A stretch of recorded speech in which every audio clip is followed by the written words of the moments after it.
and our supposed worth as human beings. We're looking now at a chart of the top foundations who were giving to population control causes in the year 2000. You can see that in the case of the Bill and Melinda Gates Foundation, hundreds of millions of dollars a year are going to causes including, but certainly not limited to, abortion. You also have other top technocrats like the David and Lucille Packard Foundation of Hewlett-Packard, the other computer company, also giving hundreds of millions of dollars. The Ford Foundation, the Hewlett Foundation, the other half of HP, the Rockefeller Foundation, MacArthur, the Ted Turner Foundation, and the George Soros Open Society Institute, all contributing to overt and covert population control causes, especially in the developing and third world. Now let's take an even closer look at the Rockefeller Foundation, a prime example in the modern-day eugenics movements. They were, of course, very powerful industrial family, of course allied with even bigger families like the Rothschilds. And they learned that their oil empire was hated, especially in America, in the early parts of the 20th century. They were funding the birth control movement headed by Margaret Sanger. They were also funding the Nazi Germany Kaiser Wilhelm Institute, which was a huge vehicle for the entire Western European eugenics movement. They were further funding social engineering through many of the universities, including Caltech University in California, where they sought to use the early eugenics even before they discovered the full potential and exact mechanism of DNA, at least officially.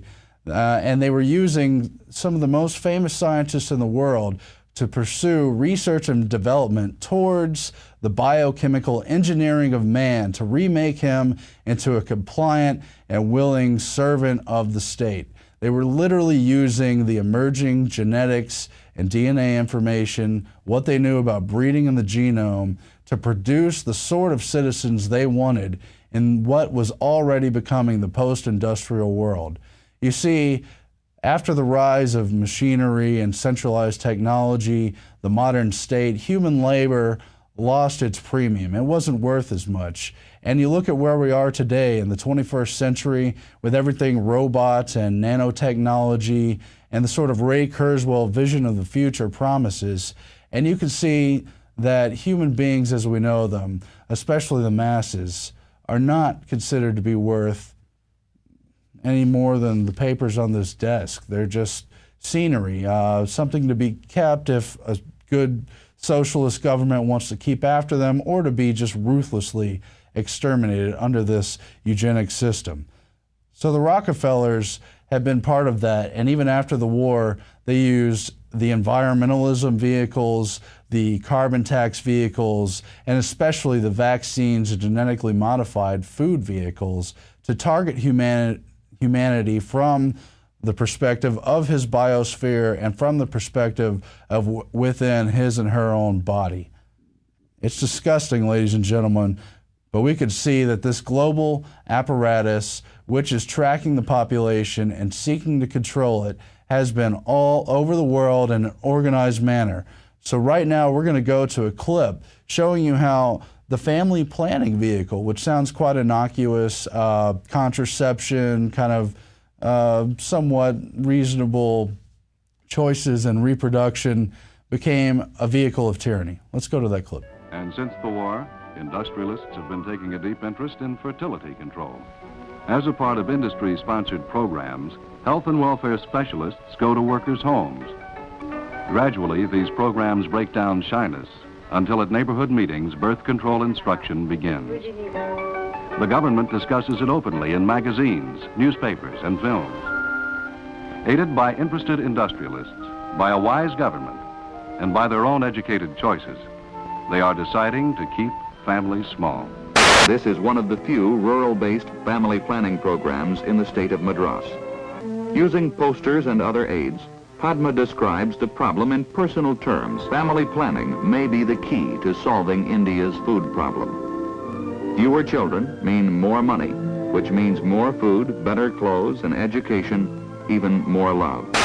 China is now conducting an intensive family planning campaign. Parents should have only 2 children, with a recommended spacing of 4 years. propaganda work is necessary to counteract the pressures from grandparents to have more children. In China, family planning is not only a personal matter, but a national concern. Messages are broadcast over radio and the ever-present loudspeaker. This midwife keeps records for every family in the brigade, indicating which method of contraception is being used. Here, she explains a record book for IUD insertions. Barefoot Dr. Xiao Shu delivers a once-a-month birth control pill that is being tested on her commune near Shanghai. The factory's barefoot doctors keep track of the women's menstrual cycles and deliver birth control pills at the proper time.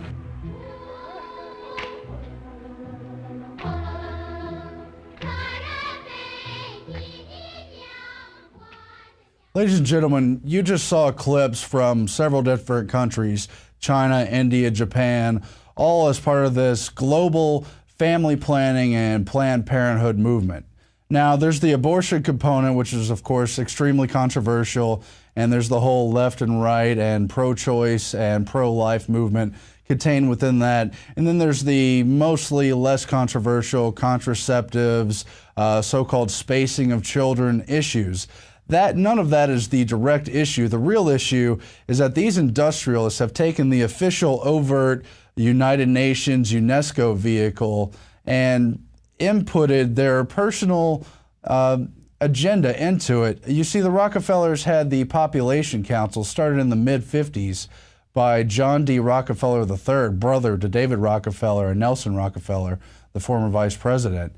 And that Population Council spent hundreds of millions, if not billions, every year in all these countries working together with those other industrial foundations, those extremely generous technocrat foundations with so much money, all attempting to drive down the reproduction rate through propaganda and centralized control of an authoritarian government. Did you see the clip where they make home visits in every country? Did you see how China, which became the nightmare one-child authoritarian state, started off on kind of small population control, only 2 children. It's only suggested. You only have contraceptives and other family planning materials. There's nothing forced, except that there's local, state, and national health officials coming to check up on you, coming to make sure you fit in. So I want to show you another clip, which is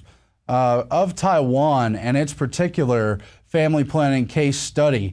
It parallels directly with this UNESCO document, which came out in 1973, Mass Media Family Planning and Development. You just saw in the other clip how they admit they're using propaganda centralized at the state control to implement and pressure the population to adopt contraceptives, abortions, sterilizations, and other means of keeping down the population.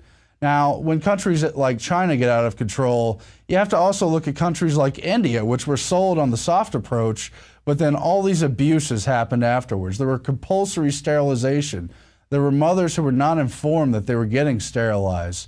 There were camps where they took women and sterilized them en masse in India. There were other abuses in countries like Peru, Indonesia, Mexico, where social workers and eugenicists had targets for the number of people they were supposed to sterilize per month or per year, and they received cash rewards or little medals to coerce and lie to the masses, the people, the indigenous populations, and the uneducated, illiterate mothers, and to sterilize them and end their line forever.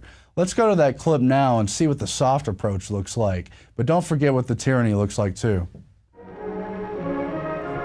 Again, family planning by the Population Council, Rockefeller created and sponsored. Mr. S.M. Keeney, who has helped with the development of IUD programs in Taiwan, Turkey, Korea, India, Pakistan, Philippines, and Thailand. The application of the widely publicized Taichung project to the island-wide family planning program. The neighborhoods were divided into areas where personal contact was made with the wives and both husbands and wives. After the training, Mrs. Lin is ready to start work. Her first stop is at the Township Registration Office. Here she collects the names and addresses of all the married women, 20 to 39, with 3 or more children, one being a son. She plans to see all the married women with at least 3 children and one being a son. For each case responding, a coupon is filled out and sent to the Population Study Center for evaluation. The coupons are hand tabulated. Such factors as age, education, number of children who referred the case, and location are tabulated. The Population Study Center conducts an island-wide fertility survey, a follow-up sample of loop acceptors and coupon holders, and other studies which evaluate the national program. So again, you saw where they're taking